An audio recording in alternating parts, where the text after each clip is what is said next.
Michael Winslow is on stage at the Improv at the waterfront. Now, he can make you laugh without saying a single word. And tonight I found out the story behind this sound man. He's a man of 1,000 voices, but Michael Winslow says he's not sure where those sounds come from. I honestly don't know how. It's like I'm afraid that if I find out, if I get into the CSI of it, I won't be able to do it. Performing at the Improv in West Homestead, Winslow says he knows where his inspiration comes from.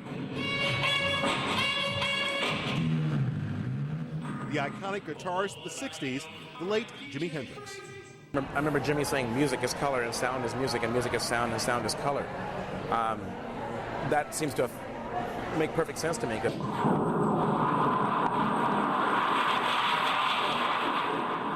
an era where comedy is more about shock and profanity, Winslow's humor is sound and percussion.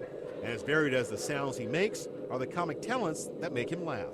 Monty Python had the same effect on me as Bill Cosby, had the same effect on me as Steve Martin, as Flip Wilson, as all the other ones, you know, so everything collectively has an effect. When you think about all the different styles of comedy that there are, it's all from the same source. It's experience. It's that feeling.